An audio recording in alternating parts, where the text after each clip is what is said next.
Informasi dan Komunikasi Balai Besar POM di Bandung. Kita ingin bincang-bincang santai ya dengan Ibu Kepala Balai Besar POM di Bandung.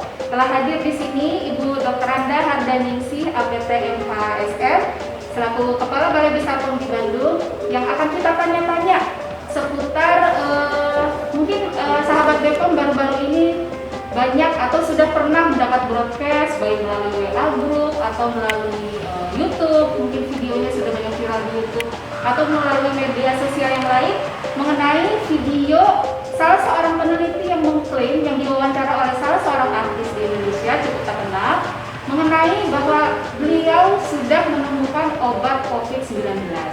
Nah, saya akan coba bertanya bagaimana sih sebetulnya tanggapan Balai Besar POM di Bandung secara khusus dan Badan POM secara umum mengenai video viral tersebut. Selamat sore Ibu Nani. Selamat sore Mbak Lia. Ya. Bu, sekarang kan seperti sudah diketahui ya Bu, ada video viral salah seorang artis di Indonesia mewawancara seorang peneliti, Bapak Hadi Pranoto ya, Bapak Hadi Pranoto, mengenai bahwa beliau mengklaim sudah menemukan obat COVID-19. Di dalam video tersebut disebutkan, beliau menyebutkannya antibodi COVID-19 kalau saya tidak salah. Nah, bagaimana tanggapan Ibu mengenai video tersebut? Iya, terima kasih Mbak Lia. Memang sekarang ini mudah sekali ya berita itu menjadi viral, suatu informasi itu menjadi viral. Terkait dengan videonya Bapak Hadi Pranoto ya, yang menyatakan bahwa dia menemukan obat COVID-19 dan sudah mendapatkan izin edar dari Badan POM, itu saya ingin menegaskan bahwa sampai saat ini Badan POM itu belum pernah mengeluarkan izin edar terhadap obat COVID-19 gitu. Nah, untuk mengecek apakah kebenaran, apakah obat itu sudah terdaftar atau belum di Badan POM, sebenarnya bisa dicek melalui laman websitenya Badan POM, yaitu di http://cekbpom.pom.go.id. Nah, nanti bisa dilihat apakah ada atau tidak. Namun memang ada beberapa pemanfaatan obat herbal, produk yang disetujui klaim khasiat dan manfaatnya untuk membantu memelihara daya tahan tubuh. Nah, ini memang ada satu dua sih. Tapi kalau untuk obat COVID-19-nya sendiri belum pernah ada. Ya, jadi sahabat BPOM, yang perlu diketahui pertama, pada waktu ada video seperti itu, mungkin pertama kita harus mengklarifikasi dulu ya Bu ya, kebenaran atas video tersebut. Tadi Ibu juga sudah menyebutkan bahwa Badan POM sendiri belum pernah mengeluarkan persetujuan apapun terkait obat COVID-19. Artinya obat-obat yang beredar saat ini hanya untuk memelihara daya tahan tubuh saja dalam hal ini. Nah, kemudian Bu, sebetulnya pada waktu seseorang ingin mendaftarkan obat tradisional, kemudian dia juga, kalau obat tradisional pasti akan ada klaim ya Bu ya, klaim mengenai khasiat obat tersebut untuk kesehatan kita itu seperti apa. Nah, sebetulnya bagaimana Bu prosedur untuk pendaftaran obat tradisional dan klaimnya itu? Sebelumnya saya ingin menjelaskan dulu ya Bu Mbak Ria ya, untuk menjadikan suatu produk herbal atau obat tradisional itu bisa dipasarkan, itu tuh harus mempunyai nomor izin edar dari Badan POM ya. Nah, untuk memberikan nomor izin edar itu, nanti Badan POM akan melakukan evaluasi terhadap aspek keamanannya, terhadap khasiat dan mutunya. Nah, tentu saja itu harus dibuktikan dengan data-data ataupun dengan hasil-hasil penelitian gitu. Nah, sebenarnya kalau untuk pendaftaran obat baru itu prosesnya panjang ya. Itu mulai dari pengembangan konsepnya sendiri, pengembangan zat aktifnya, bagaimana pembuatannya, metode analisisnya untuk menguji. Nah, itu hubungannya nanti dengan aspek-aspek mutunya. Nah, kemudian ada uji kelanjutannya yaitu uji praklinik. Praklinik itu sebenarnya dimaksudkan untuk mengetahui keamanannya atau melihat data keamanannya. Nah, kalau praklinik ini biasanya dilakukan terhadap hewan, ya, atau binatang atau animal.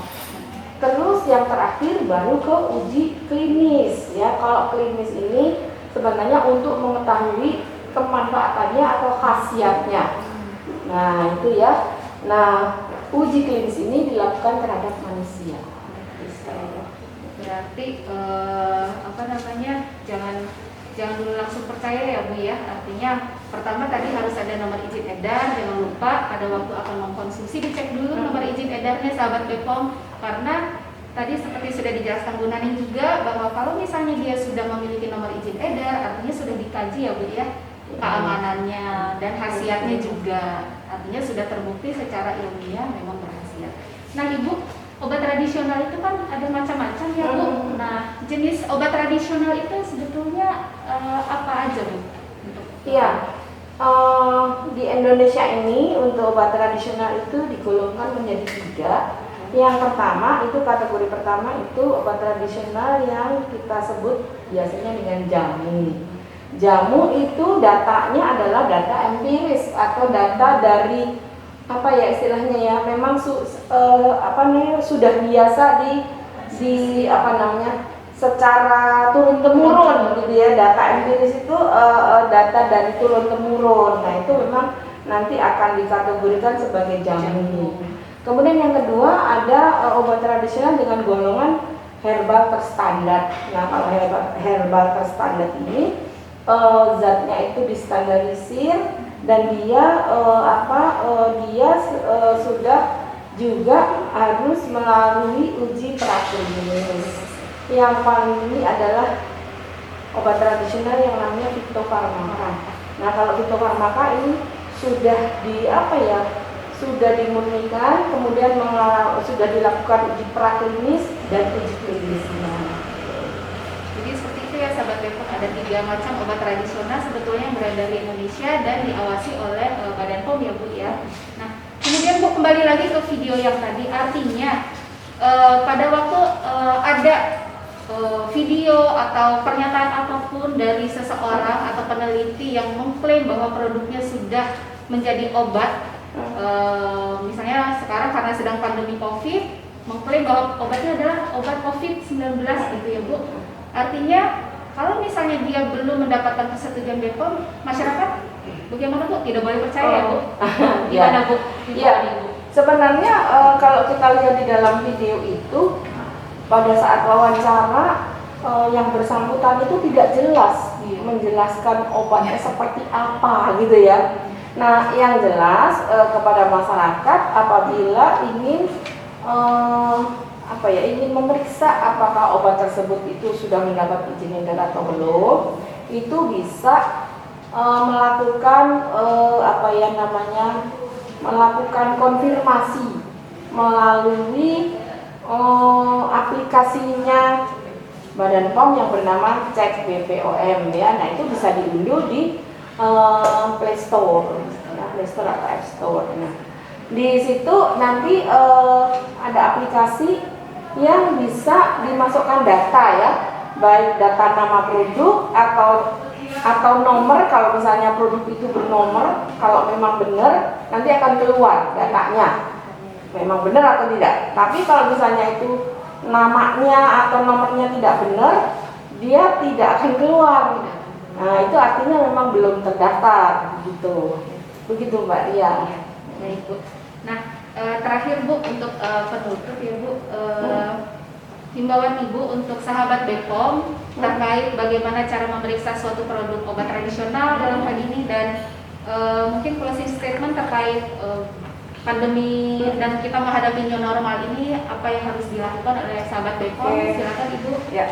Jadi untuk masyarakat agar menggunakan produk obat tradisional maupun pangan maupun kosmetika yang memang sudah terdaftar, itu bisa dilakukan yang namanya cek klik ya, cek KLIK. Jadi cek kemasannya, dia kemasannya bocor atau masih bagus atau tidak. Kemudian baca labelnya, baca informasi yang ada di dalam label. Ya, kalau produk itu memang sudah terdaftar, pasti di dalam kemasannya itu ada labelnya, ada informasi yang bisa dibaca. Kemudian yang ketiga, izin edar. Dilihat apakah ada izin edar. Izin edar itu akan ditulis BPOM RI, baru kategori produknya, baru nomornya. Nomornya itu cukup panjang ya, antara 10 sampai 12 digit. Kemudian yang terakhir adalah cek kadaluarsanya, apakah memang dia belum melampaui dari masa kadaluarsanya. Nah, itu untuk mengecek produk ya, Mbak Lia. Tapi ada yang ingin kami himbaukan kepada masyarakat ya, untuk lebih berhati-hati dan tidak mudah percaya pada iklan atau pernyataan-pernyataan dari seseorang, gitu ya, yang menyatakan bahwa obat ini ampuh, obat ini cespleng, gitu ya. Itu jangan terlalu percaya, apalagi untuk mengobati COVID ya, karena COVID ini belum ada obat yang diregistrasi, gitu ya. Nah, kemudian apa yang kita lakukan selama masa pandemi akan mengarah ke new normal ya, karena obatnya belum ada, bahkan vaksinnya saja masih dalam proses uji klinik ya.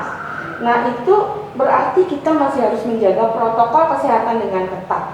Yang pertama, pakai masker dimanapun juga, kita memakai masker. Kemudian menjaga jarak.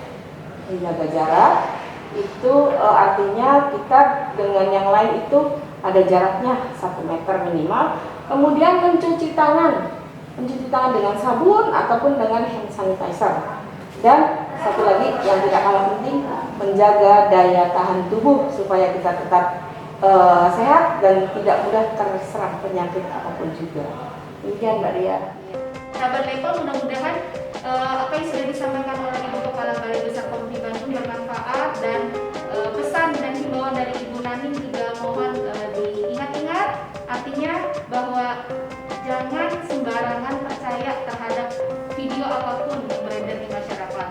Klarifikasi kalau misalnya ada sesuatu yang meragukan, kami sendiri memiliki media untuk konsultasi, pengaduan, dan layanan informasi. Dalam hal ini ada Kabayan ya Ibu, jadi ada WhatsApp Kepala Balai Melayani atau Kabayan.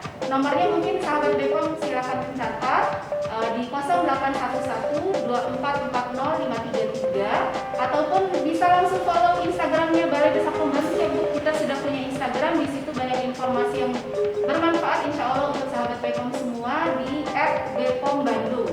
Jadi terima kasih banyak Ibu, semoga dalam waktu dekat, karena akan ada klarifikasi resmi ya Bu dari Badan POM terkait video ini. Gitu. Kita terakhir checklist Bu. Jangan lupa checklist, cek kemasan, label, izin edar, dan kadaluarsa. Terima kasih sahabat POM.